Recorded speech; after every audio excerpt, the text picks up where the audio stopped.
Check 1, 2.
Well, good evening, everyone, and it is great to be back here one more time.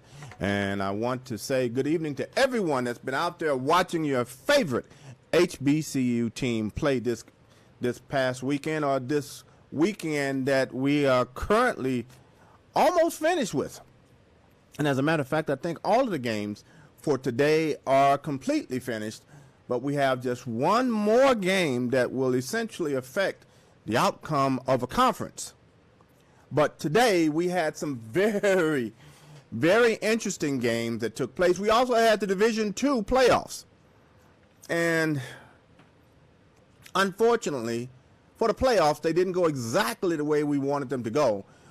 We had, for a change, 3 teams, count them, 3 teams from HBCU conferences that actually qualified for Division II playoffs. And most of the time we've been fortunate enough to actually have 2, and that means 2 teams that have qualified for the Division II playoffs. But this year we were fortunate enough to have 3 teams. They were Fayetteville State, Virginia Union, and Benedict. But unfortunately, was not the outcome we were hoping to see. And as a matter of fact, we can go right into this, because today what we're focused on are the HBCU scores from the games that were played today. And let's take a look first at those games that were initially played today. And here we go. And as we can see from the CIAA, we had Virginia Union to actually qualify for the Division II playoffs. But as you can see, Virginia Union ended up on the short end of the stick. They played Wingate. And as you can see, Wingate essentially had their way to win. And as you can see, that score ended up being 32-7. At least you can easily say Virginia Union was able to hold Wingate down to 32 points. But as you can see, unfortunately, it was not a good showing. Not a good showing at all. But the one thing I can easily say is that Virginia Union had a stellar year this year. And they played exceptionally great throughout the year. They only had the one loss that they had in conference play was to Shawan, and that one loss prevented them from having finished the great season that they did have. But I can say this. Well, I'll say this after I mention the other Division II team that actually made it to the playoffs, and that team was Fayetteville State. And this was after Fayetteville State finally winning, and I should say both of these teams, and I did make one mistake in here, and let me see if I can make that correction exceptionally quick here, in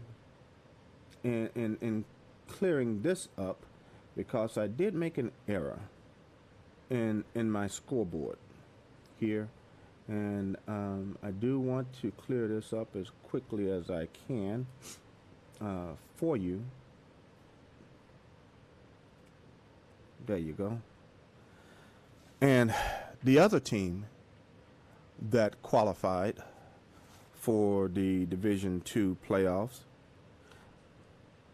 and let me make sure I get this up showing for you as quickly as I can, and if my computer cooperates with me again, there it is. And the other team that actually qualified was Fayetteville State. Unfortunately for Fayetteville State, they fell short. I mean, they really had a rough go of it, and as you can see, Fayetteville State lost to Delta State by a score of 51-0. And they really never had a chance in that game. I mean, they really never had a chance.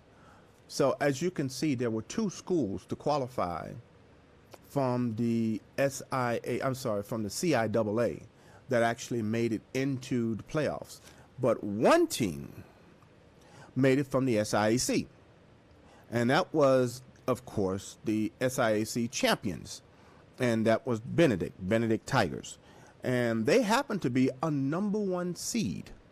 And because they're a #1 seed, they are playing the winner of the game that was played between Virginia Union and Wingate. And as you can see, Virginia Union lost to Wingate, as I mentioned earlier, and Benedict will host Wingate. As I said, Benedict will host the Tigers. The Tigers of Benedict will host Wingate on next weekend. And hopefully we will not have all three teams to have an early exit as we did this year. Last year, as you recall, Bowie State qualified as and Albany State. Albany State had an early exit, but Bowie State played exceptionally well. And they had a small run, but unfortunately they too fell short last year as well. And this year, of course, Albany State ran into a couple of buzzsaws. One of them happened to have been the Benedict Tigers. And Benedict took it to them on their homecoming. Took it to Albany State on their homecoming. And hence the reason why Benedict, being undefeated, made it to a #1 seed in the Division II playoffs. And so with that being the case, I want to say congratulations, one, to Benedict for being a Division II #1 seed. And hopefully the goal is from here is that Benedict is able to matriculate through the Division II playoffs and hopefully have better success than any other HBCU has had. Last year we did have success, or should I say the HBCU schools that participated did have success last year in making it through 2 to 3 rounds. And hopefully Benedict is successful enough to make it through a couple of rounds this time. But the one thing I can say is Virginia Union, if I'm not mistaken, was a #4 ranked team. And Wingate was not. Whereas Delta State, who defeated Fayetteville State, Delta State was a #2 ranked team in Division II in their bracket. And so Fayetteville State had a little bit tougher hill to climb than did Virginia Union. But either way, unfortunately, both of those teams found their demise in the game. But as I said, hopefully next week they will be able to, they being Benedict, will find better success than their other two Division II, should I say CIAA, common teams or HBCU friends. Now, as we continue to move on, because there are some other games that really, they were just playing out the season, and this is in the MEAC. And as far as the MEAC goes, let's go and take a look at these scores. Because as you know, North Carolina Central, they will be the representative of the MEAC conference going into the Celebration Bowl. And that game is going to be, and let me make sure I say the correct date on the schedule. And that game is scheduled for December 17th in Atlanta. So my recommendations are to you, make sure you buy your tickets and buy your tickets soon. Because if you don't, you may find yourself on the outskirts of Atlanta trying to find tickets to get to the game. So North Carolina Central have already punched their ticket to the Celebration Bowl. And all they're doing is just playing out the season. But even though we are playing out the season and we're looking to see how the other the other MEAC schools finish, had a couple of surprises here. And let's take a look at the scores of the MEAC football schedule. And as you can see here, wow, Howard University only lost one game in the conference. And that game was to North Carolina Central. So Howard University ended up the season having only lost one game in conference play. And this weekend, they defeated Morgan State by a score of 35-6. North Carolina Central, as you can see, defeated Tennessee Tech by a score of 22-20. They only lost one game in conference play, and that was to South Carolina State. And let me come back here. As I said, I thought that South Carolina State was playing possum because their first game in conference play was against North Carolina Central. And what did they do to North Carolina Central? They defeated North Carolina Central. But South Carolina State did not finish the season good. And as a matter of fact, if I'm not mistaken, and I'll have to go back and check the records just to confirm, but they did not win any more games in conference play after this. And this is one thing that I need to confirm of how many games they did play and that they did win. And they may have won 2 games in conference play, but I'm almost certain that they did not. But as I said, let me, because I want to make sure that I get you the honest answer for what's happening here. And because if I don't, then that means I'm giving incorrect information. So as it comes up, and as we go back to the scores here, and as we take a look at the scores here, as I said, North Carolina Central defeated Tennessee Tech by a score of 22-20. Norfolk State ended their season finally on a winning track by defeating South Carolina State. As I said, I thought they were playing possum this whole year, but of course they were not, because they didn't finish the season strong. And Norfolk State defeated South Carolina State by a score of 42-38. And that was a home game for South Carolina State. And then, of course, Campbell traveled to Delaware State, and they defeated Delaware State by a score by a score of 34-7. And as I was going through and checking the standings for each team, as I said, North Carolina Central ended up losing only one game overall. 2 games overall and 1 game in conference play. That game was to South Carolina State. But as I was saying about South Carolina State, they only won 1 game in conference play.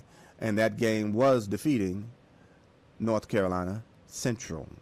But Central went on to plow through the rest of the conference as if it was a hot knife. They were a hot knife through butter. But going back to Howard University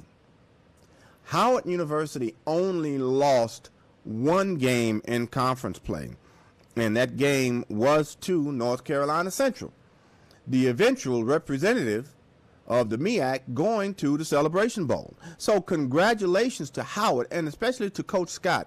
As I said, and I've said almost every week when I had the opportunity to interview Coach Scott and those players, you could see the difference of how they felt about the game and about the team and about their season, their upcoming season, when I interviewed them during the during the MEAC Media Day. And it was just something different about that team. It was something, the two players representing Howard University, it was something different in terms of how the coach spoke about the upcoming game. It was just something different about how they approached the conversation and how they talked about everything for the upcoming season.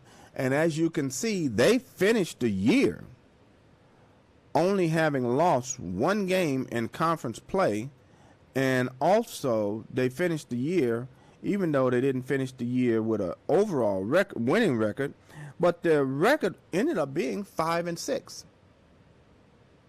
Not good outside conference play, but overall, pretty good in terms of what they have been doing in the past.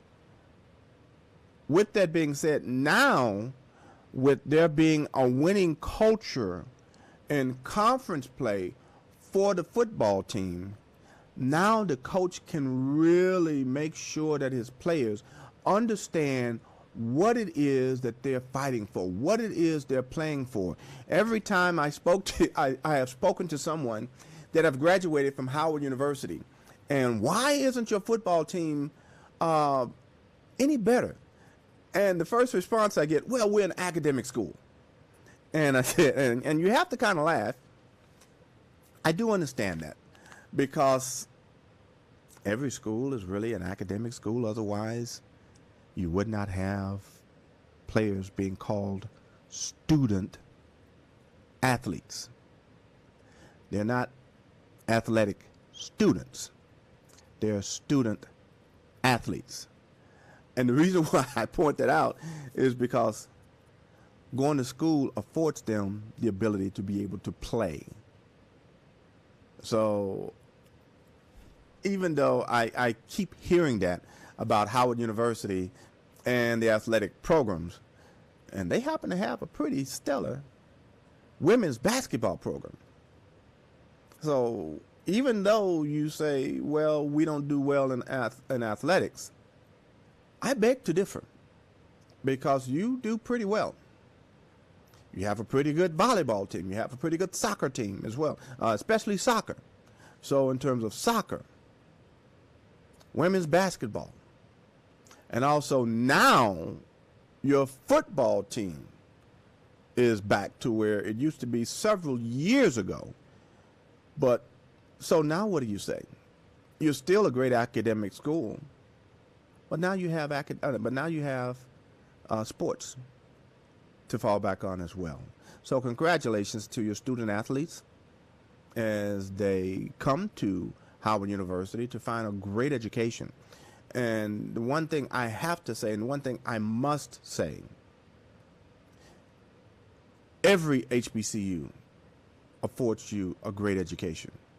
It doesn't matter if you are Howard University, if you're Morgan State, if you're North Carolina Central, Norfolk State, South Carolina State, Alcorn, Jackson State, Southern, Grambling. It doesn't matter where you are, Delaware State, Albany State. It doesn't matter any of those schools, Bowie State. It just doesn't matter. Benedict, Kentucky State, Central State. All of these schools, and there are many, many, many more, over 100 HBCU schools. They make sure that all of the students that graduate from their schools, that are wearing their letters, and when I say letters, the letters of, like myself, I wear the letters of JSU for Jackson State University. So when you graduate and when you wear those letters from those schools, you represent what that school stands for. And I pray that I represent Jackson State very well in the education that they provided to me. And now with my master's degree and all of the other things that I have behind me, I pray that I represent Jackson State very well. And regardless of where you graduated from, Jackson State, Southern, Alcorn, Grambling, Delta State,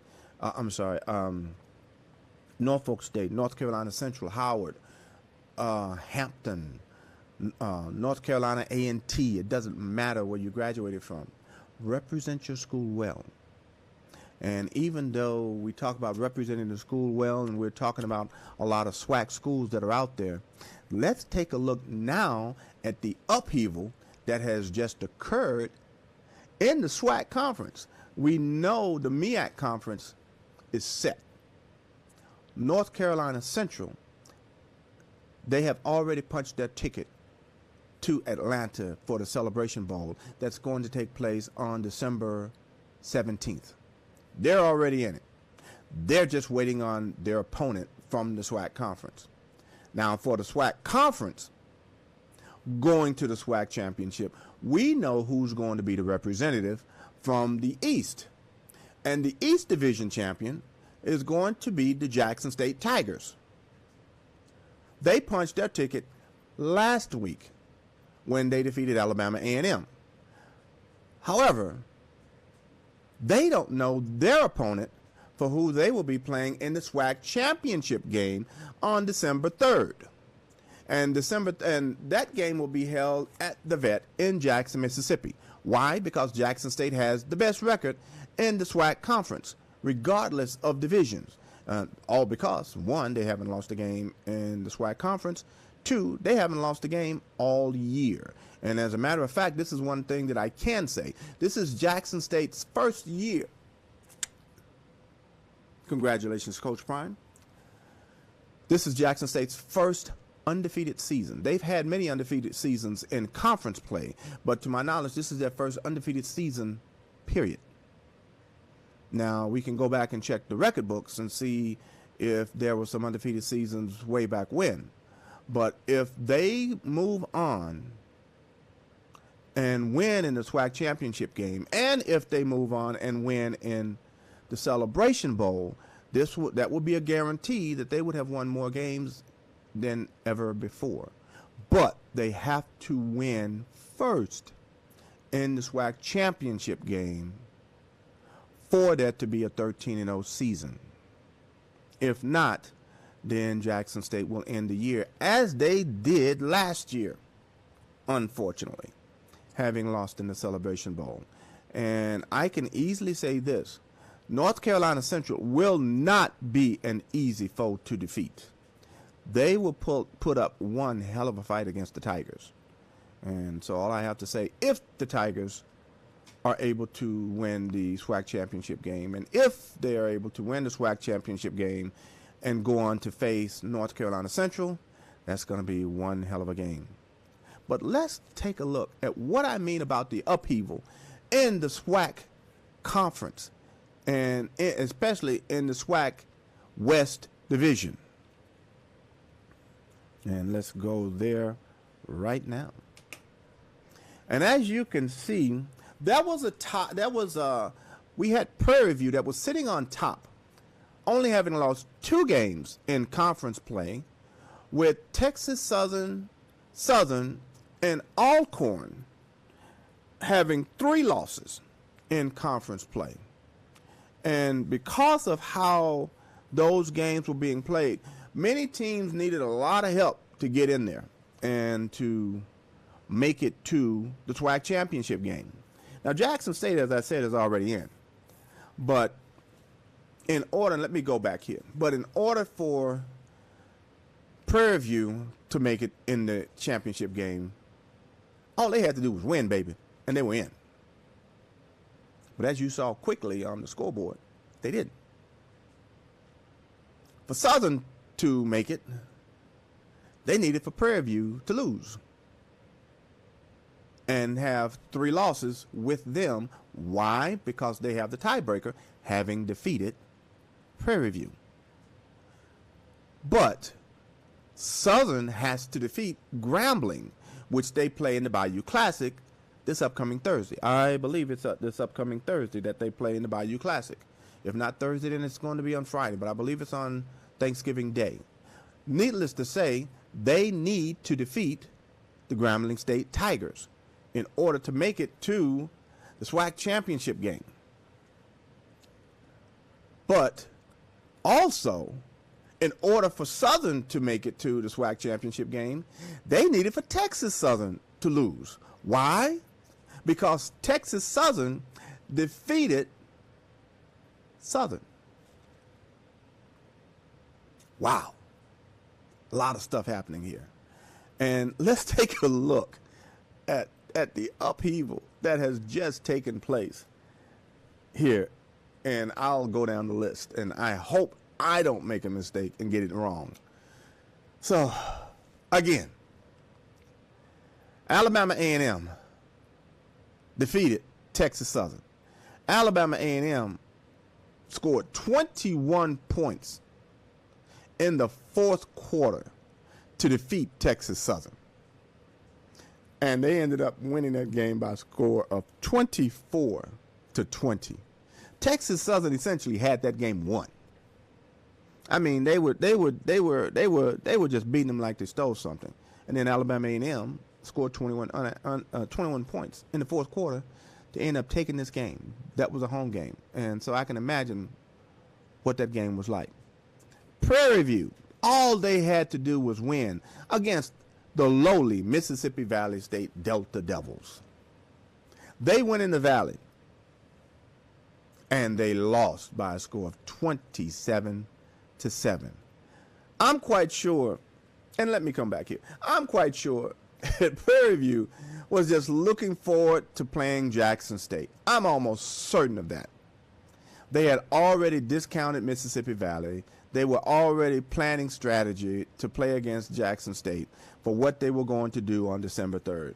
They were like, okay, Jackson State does this. Jackson State does that. Jackson State loves this. Jackson State loves that. We'll go ahead and use this game against Mississippi Valley State as a warm-up game against Jackson State. But guess what? Mississippi Valley had other thoughts in mind. And what did they do? They ended up defeating Prairie View in Valley by a score of 27-7, as you can see, in Itta Bena, which was a conference game, which means Prairie View is now tied with Southern University. Why does that matter? Because Southern University holds the tiebreaker over Prairie View. And this brings everybody else into play, because if Texas Southern had won, guess what happens? They hold the tiebreaker over Southern, but Prairie View holds the tiebreaker over Texas Southern. In order for Prairie View now to win and go to SWAC play or to the SWAC championship game, now they need for Southern University to lose to Grambling in the Bayou Classic. So now Prairie View needs help, like Alcorn, Southern, and Texas Southern did. So Prairie View just opened the door for three other teams to come into play. And Prairie View allowed in the game Texas Southern, Alcorn, and Southern. But Alcorn is now out. Why is Alcorn out? Because Alcorn also lost to Jackson State. And that means that the only two teams that can qualify as of this moment, depending on what takes place in the Bayou Classic, happens to be Southern University and Prairie View. Prairie View only has 3 losses, which means they're tied right now. They're a half a game ahead of Southern University because of the win today, because of Prairie View's loss to Mississippi Valley. They're 5-3. Southern is still 4-3. The other two teams have 4 losses. Grambling doesn't factor into this playoff mess that we have now, all because they have too many losses. And if I'm not mistaken, I think Grambling has if not 4, I think they may have 5 losses in conference play. But regardless, Grambling does not factor in. The only thing that Grambling can do is defeat Southern.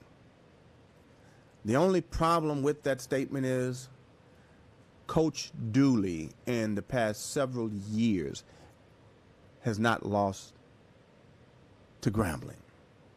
During his many years at Prairie View, he never lost to Grambling. Now, since he's back at home at Southern, the question is, will he start that role again?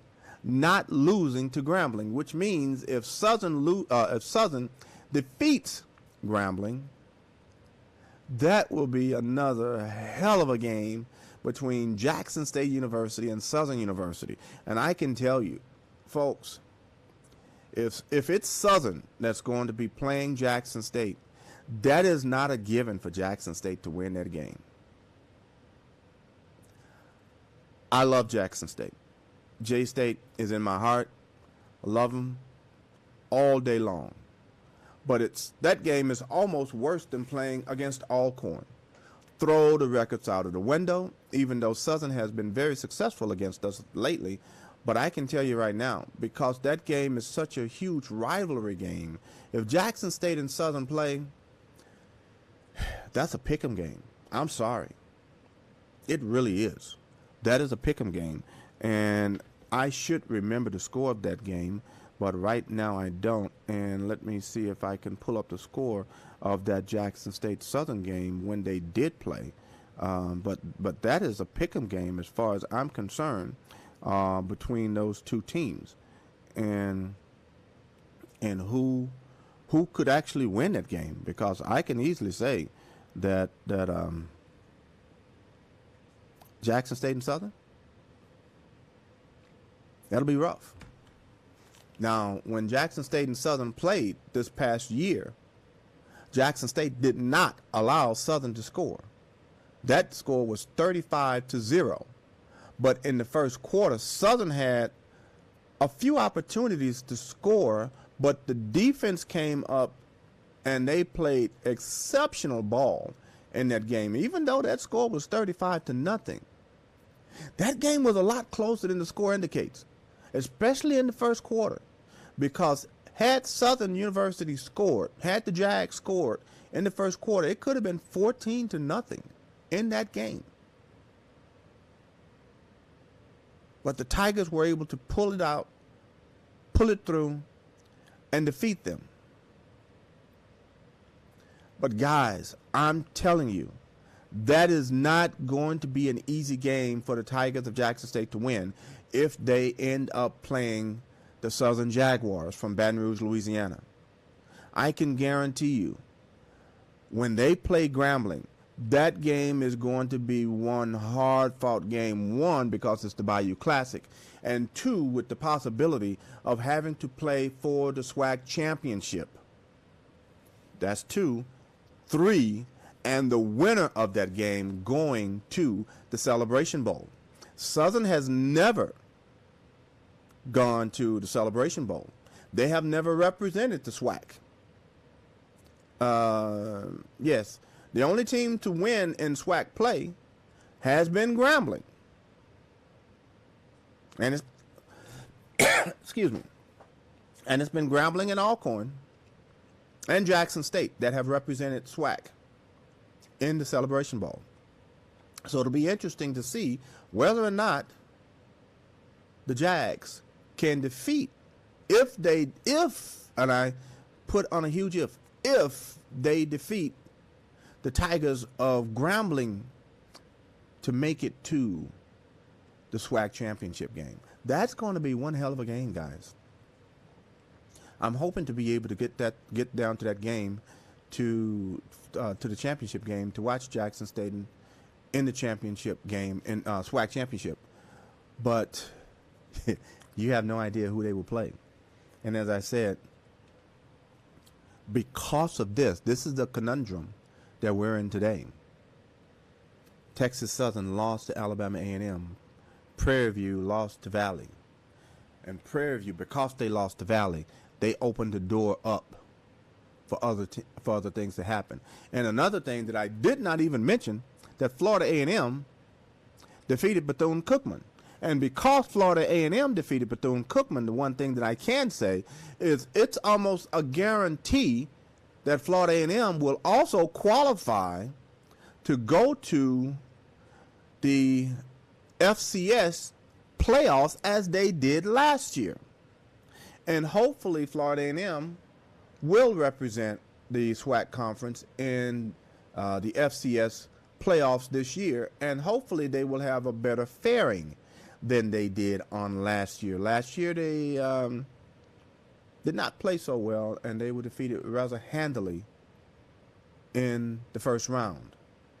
But if they are able to be a part of the winning one of the teams as an at-large bid to go to the FCS playoffs, hopefully we'll have Florida A&M playing a lot better than they did last year. And of course, as we talked about, the Jackson State Tigers ended up defeating the Alcorn State Braves. Now that game with the Tigers against the Braves, that was another game that was hard fought. Alcorn came out and they were blitzing. Jackson State took an early 3-0 lead, but Alcorn came back and they ended up taking the lead 7-3. I can easily say during that game, which I watched most of that game, the Jackson State offense really could not hardly do anything with the ball. Had it not been for the defense, it would have been a really tough game for the Tigers to win. They did end up, they did end up scoring 10 points. But that defense, should I say that the offense ended up scoring 17 points because the defense, one, scored took a fumble and put it on the 1-yard line, and Wilkerson ran it in for a 1-yard touchdown. And then, of course, they scored a field goal, and then Hunter, with a pass play from Shedeur Sanders, scored on a touchdown pass. But outside of that, even though that's quite a bit of offense, but the one thing I can easily say, that defense of the Braves, they really held the Tigers in check. And I was not able to get the stats from that game, but I will be able to pull them up later on. But I can easily say, just from watching that game in particular, the Braves may have given a blueprint to not only who wins the SWAC conference, who wins the West Division, but they may have given a blueprint to the MEAC if Jackson State is able to win in the SWAC championship game. So if Jackson State wins the SWAC championship game, Alcorn may have given the blueprint to either Southern or Prairie View. And then if Jackson State is fortunate enough to defeat whoever their opponent will be in the, from the West Division, they may have just given that blueprint to North Carolina Central. Now, being a Jackson State grad, the one thing I have to say is I hope not. All because I would love to see Jackson State end up, one, winning the SWAC championship for the second year in a row, and two, going to the Celebration Bowl for the second year in a row. However, with there being a different outcome with North Carolina Central winning against North Carolina Central, but with Jackson State winning the Celebration Bowl. Now, North Carolina Central have been to the Celebration Bowl once before. And on their first venture into the Celebration Bowl, they ended up losing. And they were the only team to lose from the MEAC. And they lost to Grambling by a score of 10-9. That was a great game, and they were on their way to winning that game in the Celebration Bowl, but Grambling came up with a great block of a field goal because all Central had marched the ball down the field. and all they had to do was just kick a game-winning field goal, and that would have ended the game, and Central would have defeated Grambling. And as a matter of fact, that would have been it. But Grambling blocked the field goal, and Grambling ended up winning that game 10-9. So congratulations to Grambling, and as well as the SWAC conference. But as I mentioned, that was it. And so far, that has been the only win for the SWAC conference in the Celebration Bowl. And Jackson State, we thought Jackson State was a shoo-in to win last year in the Celebration Bowl, but that did not occur.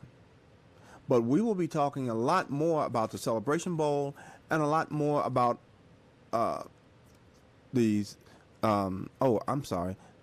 talking a lot more about the upcoming game against Southern University and Grambling in the Bayou Classic, because that game has a lot riding on it in terms of, one, who Jackson State will play in the Southwestern Conference championship game, and also who will be the representative of the SWAC conference going to the Celebration Bowl.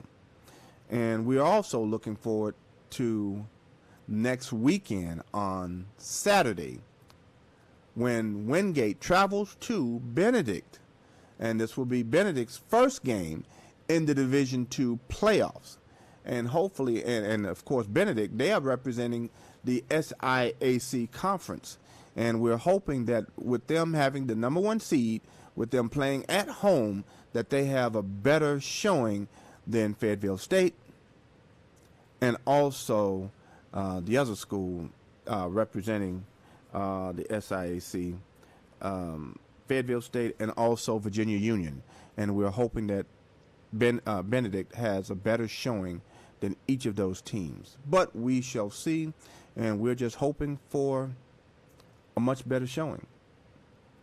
Now, as far as me and what I plan on doing, from this point forward, I will start covering the other sports: basketball, baseball, which is upcoming at the beginning of next year, and everything else that's going on in sports. But since basketball season has already started, I will start covering basketball and everything that's going on. And there have been many upsets in basketball. Coppin State, the Jackson State women's basketball team, Grambling, Texas Southern. There have been several upsets in basketball. And when I come back to you on next week and start discussing basketball and the outcomes of these games, we're going to get into, has the tidal wave of all of the African American athletes finally shifted back to African American athletes going to HBCU schools?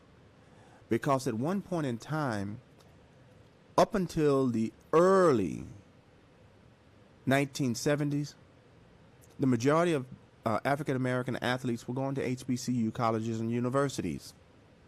But then after a while, thank you, Texas Western, defeating the mighty Wildcats of Kentucky, they realized, a lot of schools realized, that we need some of those black people.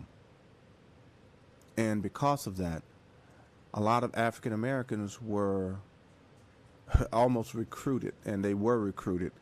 A lot of them building their mama and their daddy a new porch, or building them a new house just to get them to come to their school, making sure that they took care of them. They gave them money underneath the table.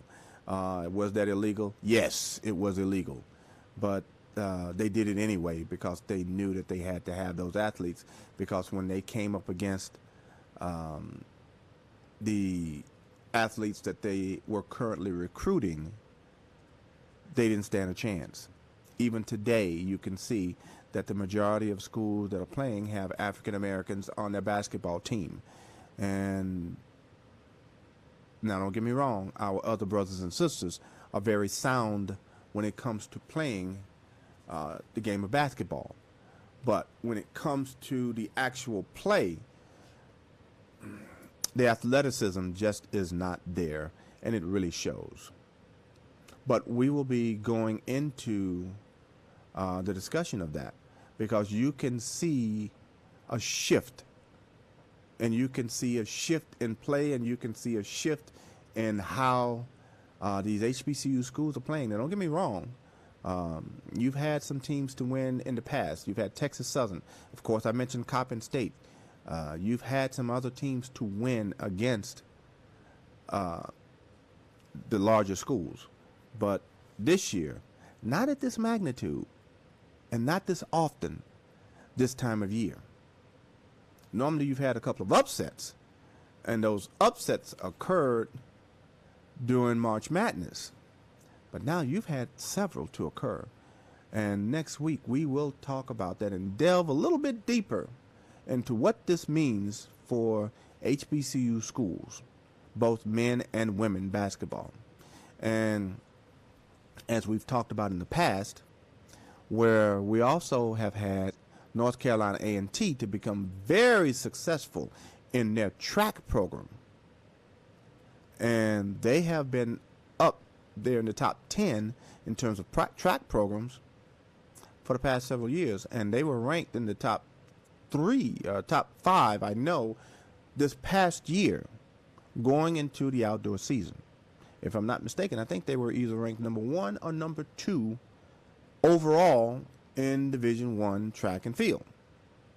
And going into the outdoor track and field meet championship in Portland, Oregon, they did very well. They didn't win the championship, but they represented very well. So congratulations to every HBCU school that's out there in your recruiting. And a lot of people, and I have to give thanks, one, to Coach Prime. HBCU schools have been out there for a long time. That has not changed. If and when Coach Prime leaves Jackson State, HBCU schools will still be around. But we have to give homage to Coach Prime, Coach Deion Sanders, for what he has done and is doing to shine the spotlight on HBCU schools. Did he go to an HBCU school? No. Did he graduate from an HBCU school? He attended Florida State, but he eventually received his bachelor's degree from Talladega. So you can say technically he did graduate from an HBCU school. It was Talladega, but he attended and played football at Florida State. But now he's giving back. And we have to say, yes, he made sure that a lot of eyes were on HBCU schools. Now we have to make the best of it